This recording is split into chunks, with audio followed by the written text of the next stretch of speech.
Okay, let's now continue with a bit more complex example. Let's do the same example of the storage, but in this case, based on the user storage, right? So every user is going to have its own slot in the storage. This is a very common technique that we use, for example, in Solidity, in Ethereum smart contracts. So let's see how we can implement that in GenLayer. Let's create a new contract. In this case, let's call it user storage. Okay. In the first line, let me grab the same first line for having the point to the GMBM version. Okay. Let's import GenLayer features. And now let's declare our contract as a class called user storage. Let's add the proper wrapper.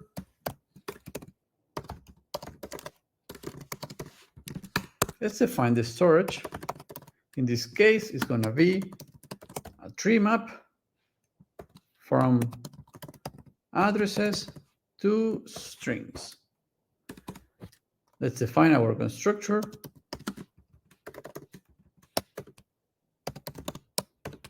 Which in this case, we don't need it.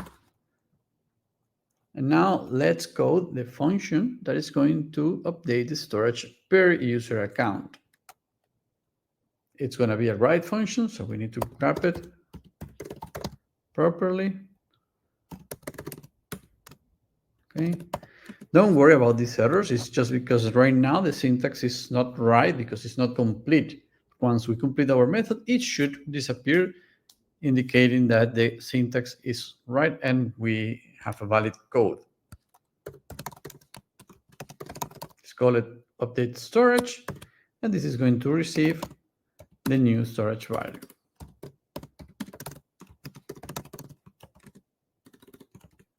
That's a string in this case. This is going to return none. And here, what we need to do is to access the slot of the user that is sending the transaction in the storage and update it. This is done in this way.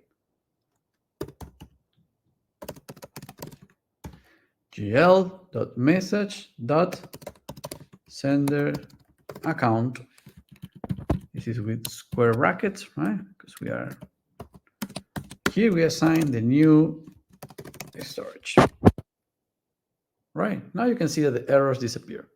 Let's also code a method that will allow us to access that stored per user account. In this case, it's a view method.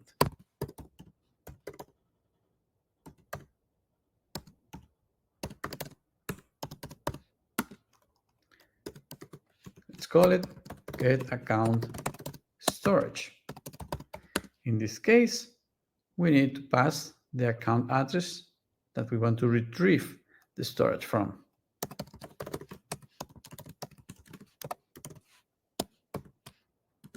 And this is going to return whatever it is on that address.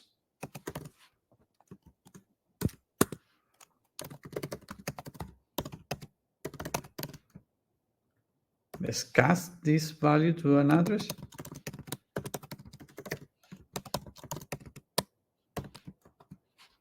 And that's it. Error disappeared. Now we should be good to go. Let's deploy this contract. Now we are sending the transaction to deploy it. Let's wait until it's finalized. We can see the whole execution in the logs. Now it's taking care of it from the leader. It's finalized. Okay, now we can see all the methods, right? Let's send some value. In this case, value A. We are sending the transaction to update the storage from this account that we are sending. We can copy the address here right now. And now that the transaction is finalized, we can read it passing this account. All right, we get value A. Now let's use a different address to send the same transaction and to update it in a different slot with a different value. Let's use the second account. Now that I selected the different account, I can send a different value.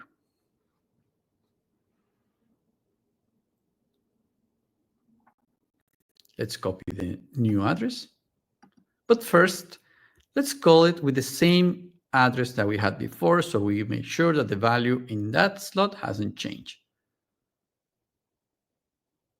All right, now let's use the new address that we just copied from the top right corner address selector. Yeah, we can see that we get value B. Let's go a little bit further and implement a method that will return every storage that we have on our contract. This is going to be, again, a view method.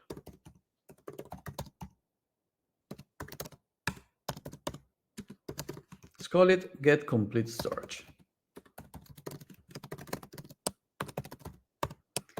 In this case, we don't need anything else, and it's going to return a dictionary from addresses as a string to their value.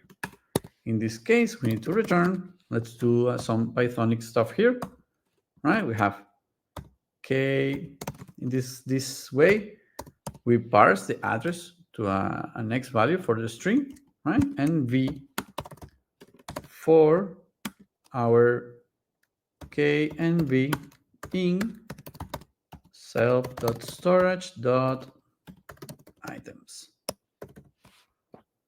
All right. Now I'm doing something that is not right, and I need to fix it.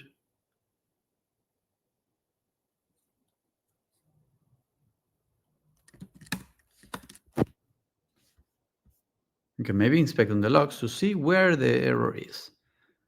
It's probably around the last line that we added, right? Yeah, we can see that is invalid syntax right here.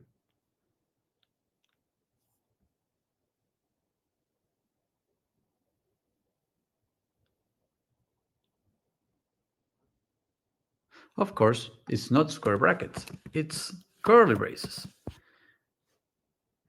Now we can see that the error disappeared, we have fixed our line, and now we can deploy it again. Of course, whenever we deploy the contract again, we are going to need to fill the storage again, because this is a different instance with a clean new storage.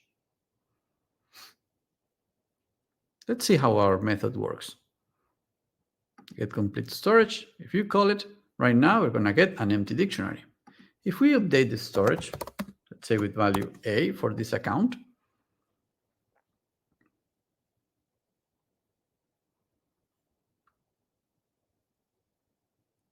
we can now read it, and we see that from the current address that we have selected, the value that we have stored is right there. Let's change the address and call it again with a new different value. Now we can see the transaction going through their consensus process. All right, now it's finalized. Now we can retrieve the whole complex storage again.